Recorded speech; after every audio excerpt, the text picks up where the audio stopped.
Irunga cyangwa se Tukuote kuri uyu munsi wa none ku itariki 6 Gashyantare 2026 yaje kubatera ivi. Umugabo w'imyaka 53 y'amavuko wari umaze imyaka ararambiranye kubera gutinda gushaka umugore yaciye amateka. Nyuma yuko rero amafoto yaje kujya hanze agaragaza yuko yateye ivi, gusa mu minsi yashize yaciye amarega ku mbuga nkoranyambaga hishura yuko mu ntangiriro z'umwaka wa 2026 ashobora gukora ubukwe. Abenshi babyakiye nka brag nk'uko amaze imyaka myinshi abyizeza abanyarwanda, bavugaga yuko uyu musaza rwose inama ishobora kubera mukandagiye. Gusa babihakana yivuye inyuma, ahubwo avuga yuko abazabibona bazatongorwa. Tukuote uyu munsi wa none rero yaciye impaka nyuma yuko aramaze imyaka nyagatekiri ashyirwaho igitutu n'umuryango we cyangwa se n'abantu bamakuru cyangwa ku mbuga nkoranyambaga bari bamaze imyaka myinshi muri comment bamumereye nabi. Gusa uyu munsi wa none yagaje yuko rwose bishoboka na nyuma y'imyaka runaka rero akaba yateye ivi n'umukobwa mwiza cyane.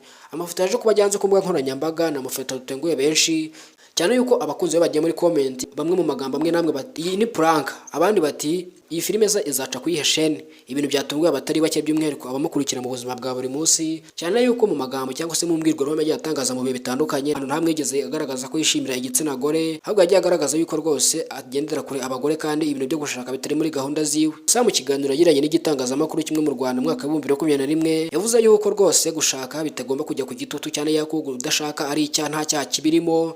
Atanga urugero nko kuri Papa Sava n'abantu batandukanye bari bagezweho muri iyo myaka mu gushyirwaho igitutu nk'abantu batinze kubaka urugo. Tukuote aciye amazimwe yuko rero mu ntangiriro z'uyu mwaka wa 2026 ashaka gukora ibitangaza agatungurana nk'uko yabyivugiye mu bihe bitandukanye akaba yakora ubukwe. Ni muri mushyashya kuri Taifa Rwanda guhaye ikaze, turagushishikariza kutureba ndetse ukadukunda. Mwebwe mudahwema gukurikirana Taifa Rwanda umunsi ku munsi, inkunga yanyu irakenewe kandi turabishimiye cyane. Wowe udahema kubana natwe umunsi ku wundi, Imana ikwishimire kandi gomeze kubana nawe mu buzima bwa buri munsi, ibyo ukora byose biguhire.